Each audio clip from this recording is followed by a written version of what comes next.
The 6 books I read in December and whether I'd recommend them to you with a yes, a no, or a maybe. The Heir Apparent by Rebecca Armitage. Yes, absolutely. This book completely took me by surprise with how much I loved it. I rated it 4.25 stars. It's about a fictional British royal family, and we are following our main character who is suddenly in a position where she is first in line to the throne, and she has a year to decide between that and the life that she's been building for herself in Australia. I loved how this was written. It had such a strong cast of characters. There was drama, there was complicated relationships, there was romance. It really had a little bit of everything for me, and I think that's why I loved it so much. Good Spirits by B.K. Borison. I haven't counted this within the 6 because I did end up DNFing this. I am so sorry. I know this has been the It book of December. I was just so bored. And that is saying something because our male main character is literally the ghost of Christmas past. The way they spoke and flirted with each other, I just found it so cringy. The attraction was way too instantaneous. It just took the joy out of it for me. I will say though, I want to give this another go next year. I'm not sure if I was just not in the right headspace. December has been a wild month for me personally. Next up is Holiday Romance by Catherine Walsh.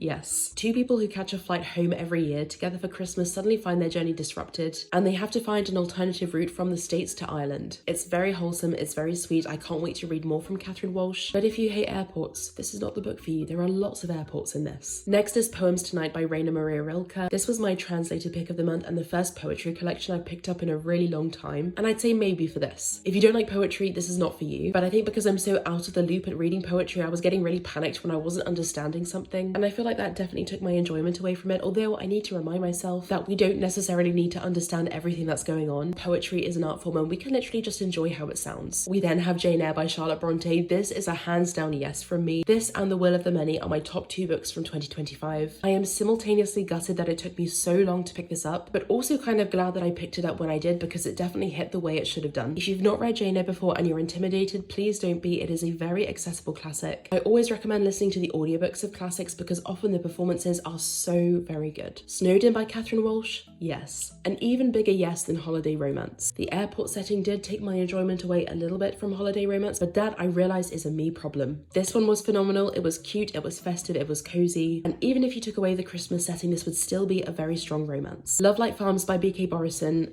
No, unfortunately. I think I've come to the conclusion that B.K. Borison just isn't an author for me, and that is okay. If you love her, you are still welcome on this page. This is a friends to lovers romance set on a Christmas tree farm. I love friends to lovers romances, so I was really gutted that in the end I did not enjoy this at all. This was like a 2.75 star, 3-star read for me. Like, it was okay up until about the 50% mark, and then it just went downhill. I found it very unbelievable that these two had been friends for so long. They clearly really liked each other and had just never done anything about it. And also the third act conflict was, in my opinion, ridiculous. So that just took my rating way down. Let me know down below what your favourite book of December was.